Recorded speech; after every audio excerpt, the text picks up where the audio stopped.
पुरोहितों ने कहा, उस दरवेश ने हमारे पूरे तालाब का पानी ले लिया है। अब हमारे पवित्र तालाब में एक बूंद भी पानी नहीं है। अगर इस तालाब में पानी नहीं होगा तो हम अपने पापों का प्रायश्चित कैसे करेंगे? दूर दूर से हजारों हिंदू लोग इस तालाब में स्नान करने आते हैं ताकि वे अपने पाप धो सकें। अगर पानी नहीं रहेगा तो वे यहां आना बंद कर देंगे, जिससे हमारा बड़ा नुकसान होगा और अजमेर की मान मर्यादा मिट्टी में मिल जाएगी। पृथ्वीराज गहरे विचार में पड़ गए।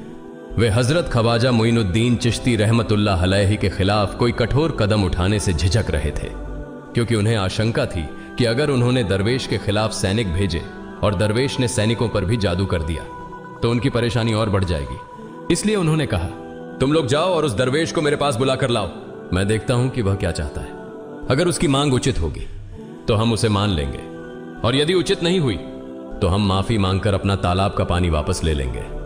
जब हजरत ख्वाजा मोइनुद्दीन चिश्ती रहमतुल्लाह अलैहि पृथ्वीराज के दरबार में पहुंचे तो पृथ्वीराज ने कहा, ऐ बाबा, आपने हमारे तालाब का सारा पानी ले लिया है। हम अपने पापों का प्रायश्चित कैसे करेंगे?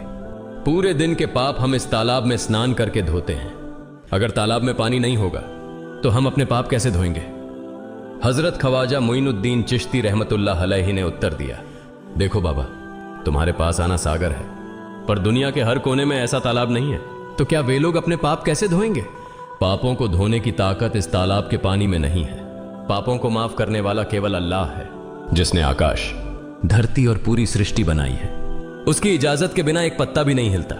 इसलिए मैं तुम्हें इस भ्रम को छोड़कर सही राह पर आने की दावत देता हूं। वहां मौजूद हजारों हिंदू हजरत ख्वाजा मोइनुद्दीन चिश्ती रहमतुल्लाह अलैहि की बातें मंत्रमुग्ध होकर सुन रहे थे।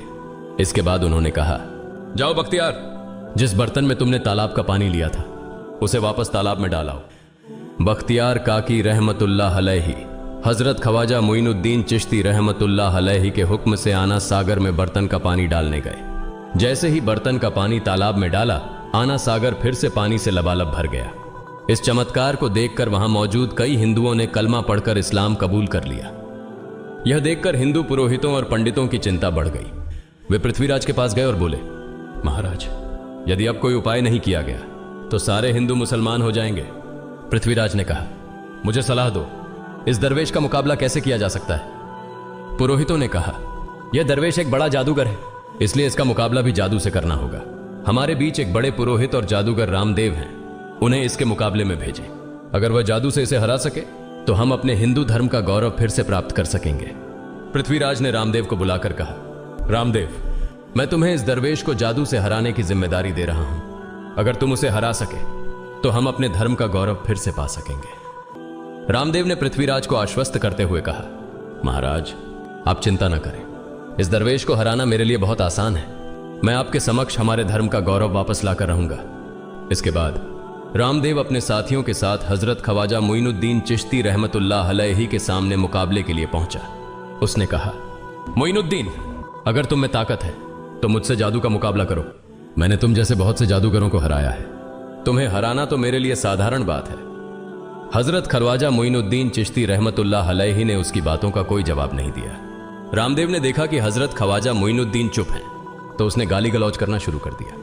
जब रामदेव अपनी हदें पार कर गया तो हजरत ख्वाजा मोइनुद्दीन ने उसकी आंखों में देखते हुए कहा, रामदेव, तू चिल्ला रहा है, लेकिन मैं तेरे माथे पर ईमान की रोशनी देख रहा हूं। हजरत ख्वाजा मोइनुद्दीन चिश्ती रहमतुल्लाह अलैहि की यह बात सुनते ही रामदेव कांपने लगा, और उसी क्षण अल्लाह रब्बुल आलमीन ने उसके दिल में ईमान की रोशनी डाल दी।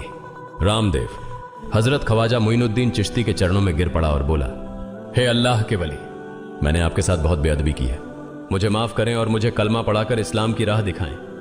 हजरत ख्वाजा मोइनुद्दीन चिश्ती रहमतुल्लाह अलैहि ने रामदेव को कलमा पढ़ाया और उनका नाम रखा मोहम्मद सादिक। इतिहास बताता है कि बाद में रामदेव मोहम्मद सादिक के रूप में एक बड़े अल्लाह के वली बन गए। प्रिय पाठकों, सोचें, जो रामदेव हजरत ख्वाजा मोइनुद्दीन चिश्ती को पराजित करने आए थे, वही अब उनके हाथ में हाथ देकर इस्लाम की शांति की छांव में आ गए। यह अल्लाह रब्बुल आलमीन का चमत्कार और शक्ति है, जो जिसे चाहे हिदायत दे सकता है। आमीन।